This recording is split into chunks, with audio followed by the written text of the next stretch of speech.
What's up, YouTube? I'm here to do my prediction video for UFC 198. Let's start at the bottom. The first fight is Renato Moicano versus Zubarino Tukhugov.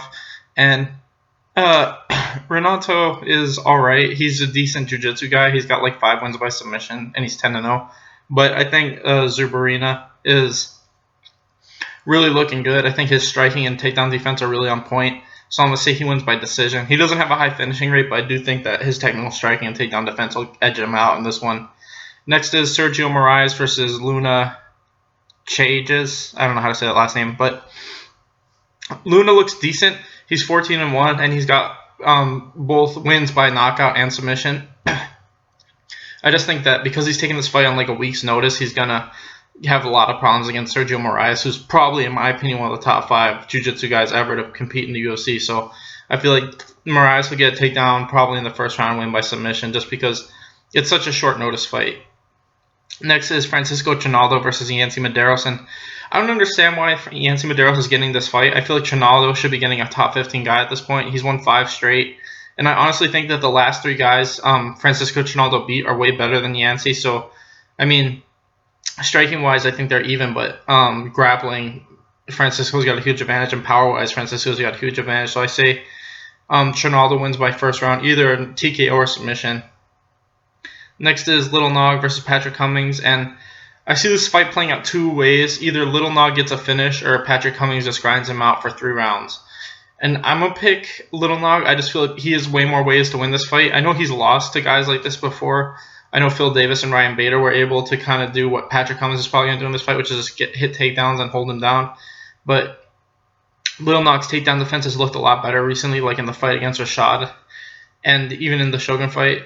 I think his skills still look really good. It's just he's kind of older, but I think he just has way more ways to win. And I feel like Patrick, the only way he wins is if he gets takedowns and hold him down. So I'm going to pick Little Nog. I say he wins by finish. I don't know what round, but sooner or later I think Little Nog gets a finish. Next is John Lineker versus Rob Font, and I feel like this is 2 great strikers with some decent jiu-jitsu, but I feel like John Lineker's just got that huge power advantage. Could Rob Font dance around him for 3 rounds? Yes, but I feel like it's more likely that John Lineker will probably land a big punch and either win by TKO or submission. So I'll pick John Lineker by finish. Next is Thiago Santos versus Nate Marquardt, and this is kind of like the same thing with the last fight. I think Thiago Santos could definitely kind of dance around Nate and stuff takedowns and stuff like that and win decision. That's probably what's going to happen, but I just feel like Nate looked really good in his last fight.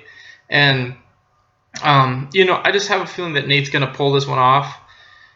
I just worry about Nate because every single fight is kind of like, will this be his last? How good will he look? And, it's like with it was like with one of the other fights. I can't remember, but he's 50-50, but I have a feeling that Nate's going to look good in this fight, and I say he wins by finish. Next is Warlley Alvarez versus Bryan Barberena. And Bryan Barberena, he beat Sage Northcutt, but I never thought Sage was that good. And I feel like him getting that win is just, decent. I think he's an all-right fighter. I think his biggest strength is just his conditioning. And if he could get past the first round, 2 round against Alvarez, he could probably get a finish late in the 3rd, maybe get a close decision. But I don't think that's going to happen. I think Warlley takes this guy down and probably wins by some type of choke in the first round, like rear naked, arm triangle, guillotine, something like that. Next is Damian Maia versus Matt Brown. And I really want Matt Brown to win this fight, but he is like 99% most likely going to get submitted in the first round. I mean, this is probably the worst stylistic matchup for Matt Brown.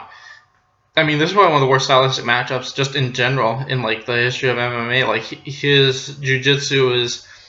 His submission defense isn't horrible, but if you compare it to how good Damian Maia's submission offense is and how he has been submitted several times in the past, it's like he's going to get taken down and submitted probably in the first round. I mean, unless his takedown defense has skyrocketed. I mean, he's always had pretty good takedown defense, but I don't think it's good enough to stop a fresh Damian Maia.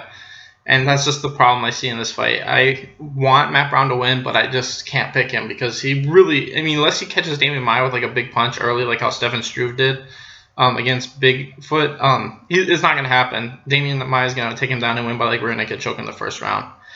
Next is Shogun Rua versus Corey Anderson. And this is kind of like the Little Nog fight where I feel like Shogun Rua has so many ways to win this fight, and Corey Anderson kind of can only take him down and beat him up. I mean, Corey Anderson's striking is getting a little bit better, but I still don't feel like it's close to Shogun's. And I feel like Shogun's jiu-jitsu has never been the strongest point of his game, but it's been looking better. So I'm going to say Shogun wins by TKO probably in the third. I just feel like he did look really good in his last couple fights. Even though the fight with Dan Henderson, even though he lost that fight, I thought he was looking great before he got clipped. And then the Little Nog fight, he looked really good. So I'm going to say third round TKO for Shogun just because he has so much more ways to win. Next is Cyborg versus Lisa Smith. And there's basically two chicks that are really good strikers. I never got the hype on Cyborg. I think she does steroids all the time. She looks like it. I'm not trying to be a dick, but her face looks like somebody who does steroids all the time. She really looks like hair's growing out of her face everywhere, where women normally don't get that. They get that from the steroids. She looks like like she shaves and shit like that, and it just looks like she's way beefier than a normal chick should be. Like unnaturally beefy, It's just, I wouldn't be surprised if she gets caught for steroids in this fight. She's been caught before. So she's going to win. It's just whether or not she's cheating. So she's going to win this fight, but we're going to find out real quick if she was, using the drugs.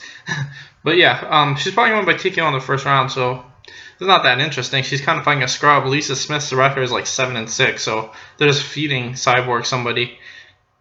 Next is Anderson Silva versus Uriah Hall. And I feel like the UFC wants this fight more than the fans want this fight, kind of. I feel like this is the fight they've kind of wanted for a long time since the show. I feel like Uriah Hall definitely does do a lot of things like Anderson Silva.